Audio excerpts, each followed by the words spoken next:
일어나라 함께 가자 보라 나를 파는 자가 가까이 왔느니라. 아멘.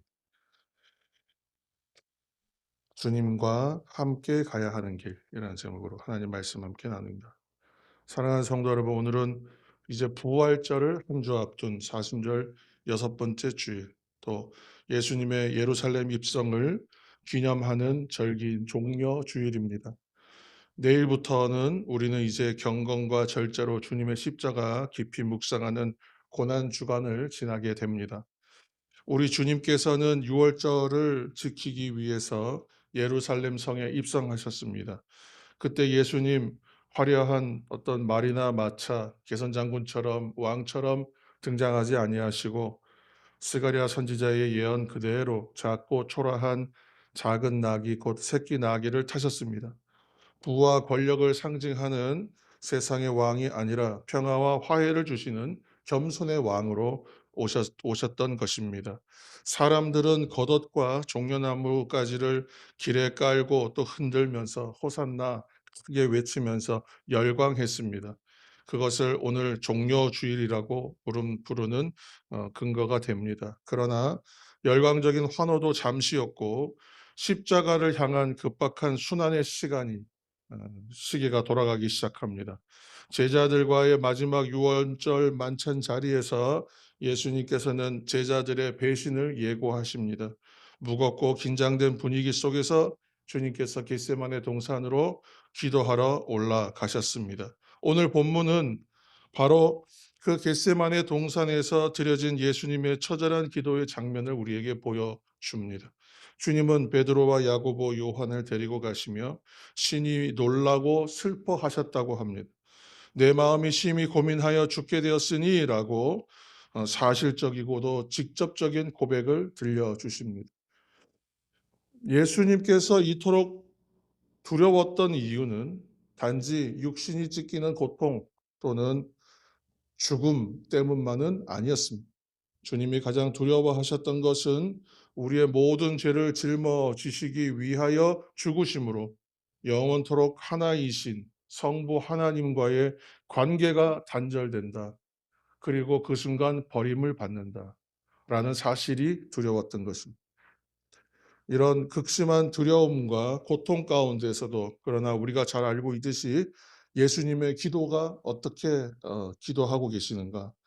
그러한 상황에도 불구하고 어떻게 하시는가? 36절입니다. 여러분 36절을 다 같이 한번 읽겠습니다. 36절 시작. 이르시되 아빠 아버지여 아버지께는 모든 것이 가능하오니 이 잔을 내게서 옮기시옵소서. 그러나 나의 원대로 마시옵고 아버지의 원대로 하옵소서 하시고 아멘. 그렇습니다. 예수님 십자가의 참혹한 고통과 죽음을 앞두셨지만 하나님 아버지를 향한 신뢰, 믿음을 결코 놓지 않으셨던 것입니다. 나의 바램이나 나의 두려움까지도 철저하게 아버지의 뜻에 순종하고 의지하셨습니다. 우리가 그래서 순종이라고 말하는 이 단어는 우리의 입으로 내뱉는 것은 쉽습니다. 그러나 예수님처럼 내 모든 것을 내려놓는 전적인 순종이라고 하면 이것은 쉬운 일이 아니게 됩니다. 우리도 하나님을 신뢰합니다, 믿습니다, 고백합니다. 그러나 예수님을 본받아 예수님을 따라가겠다는 다짐도 우리는 굳게 하지만 그럼에도 불구하고 의지하고 순종하지 못합니다. 왜 그럴까요?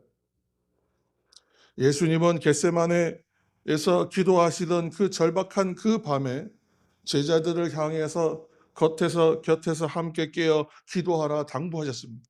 그러나 예수님이 땀방울이 핏방울처럼 되게 처절하게 기도하시는 그때에도 제자들은 잠들고 말았습니다. 그리고 후에는 깊은 잠에 빠져들었습니다.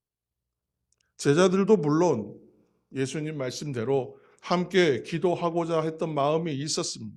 그러나 주님께서 말씀하신 것처럼 육신의 약함이라고 불리는 것이죠. 육신의 약함을 이기지 못했습니다. 오늘날 우리의 두려움과 우리의 약함도 이 제자들과 별반 다르지 않습니다.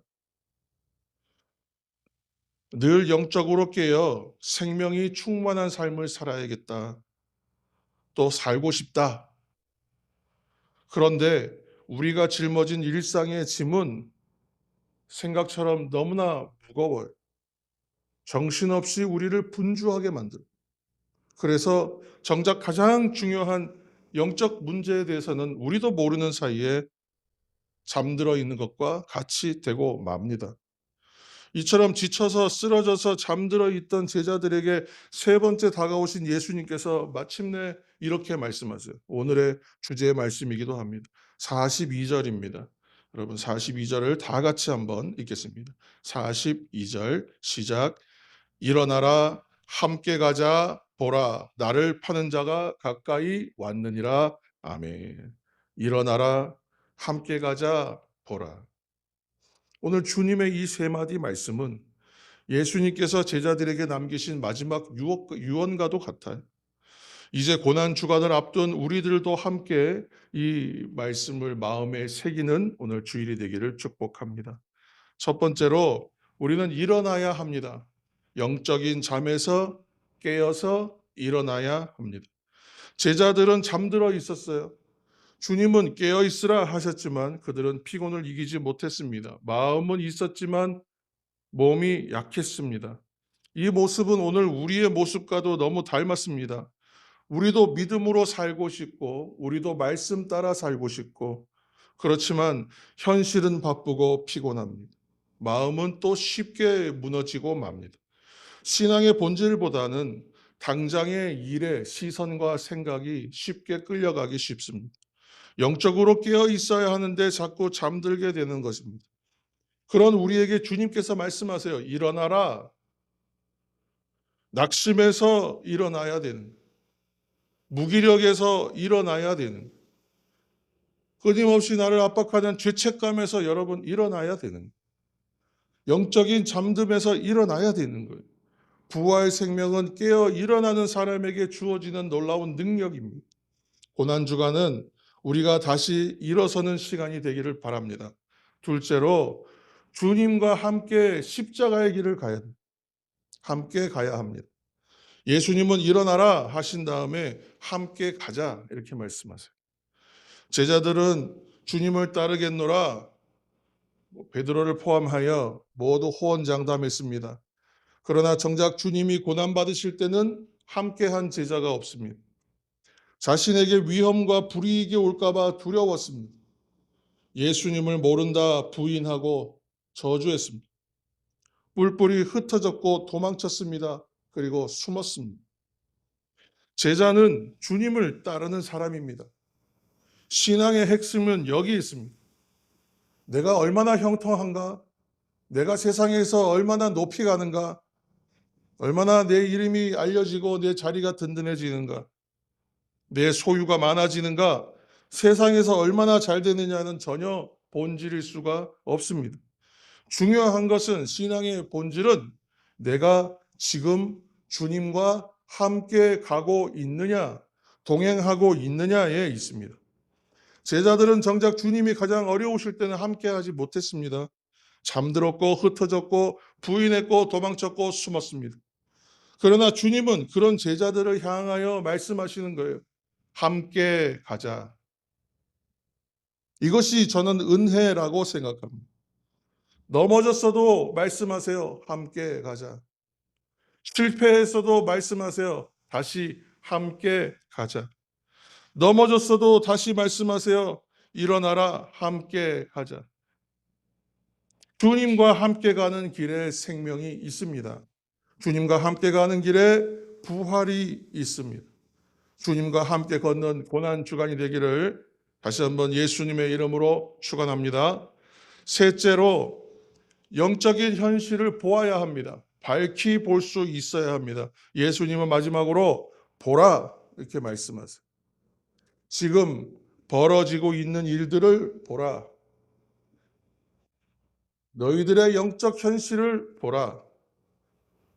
보라 말씀하신 예수님을 파는 자, 예수님을 배신하고 파는 자가 가까이 오고 있었습니다. 예수님은 체포되시고 십자가의 고난은 우리가 아는 바대로 진행될 것입니다. 예수님의 제자였던 가롯 유다가 예수님을 은30에 팝니다. 종교 지도자들은 어떠했습니까? 이 땅에 오신 하나님의 아들이요, 진정한 메시아임에도 알아보지 못하고 그를 신성 모독죄로 몰아 십자가에 못 박았습니다. 참담한 현실이잖아요. 그렇지만 이 현실을 제자들은 볼 수 있어야 되고 보아야 했습니다. 하나님의 구원의 역사가 이렇게 두렵고 말도 안 되는 참담한 일들을 통해서 그 일들을 통과하면서 이루어지고 있었기 때문입니다. 우리가 바라보는 현실은 보고 싶지 않은 현실.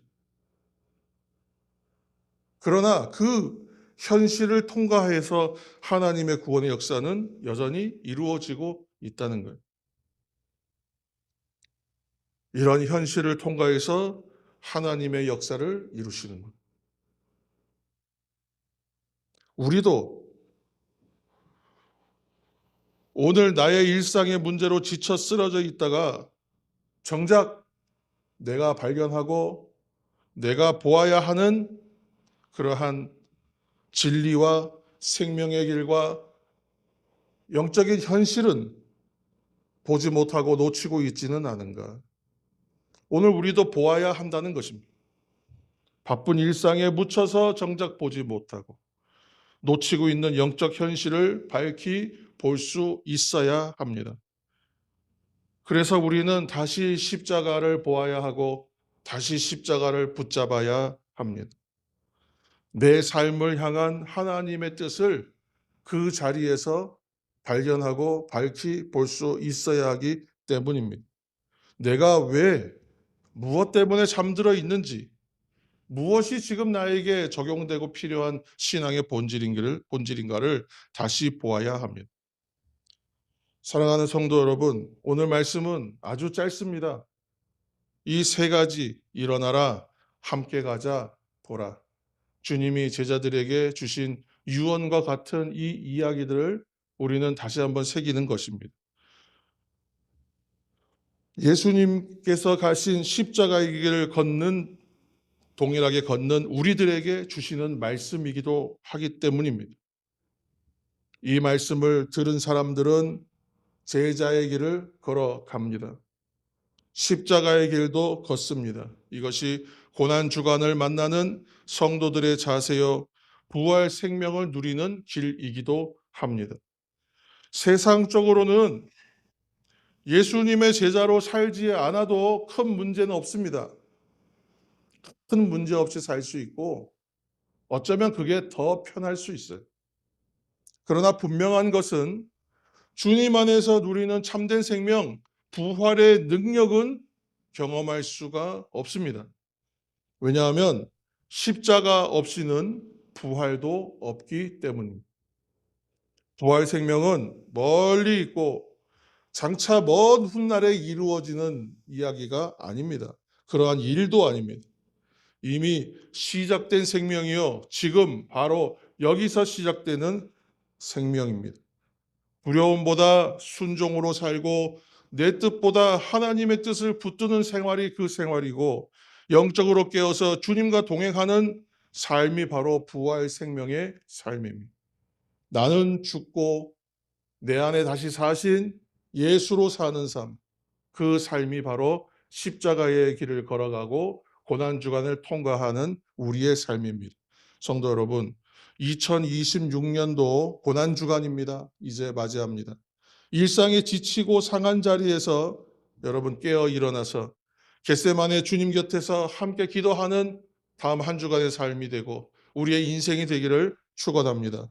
일어나야 합니다. 함께 가야 합니다. 보아야 합니다. 예수님과 함께 십자가의 길을 걷고 영원한 생명을 바라보는 참된 제자가 되어서 십자가를 지나 부활의 기쁨을 더욱 깊이 누리는 성도와 교회가 되기를 예수님의 이름으로 축원합니다.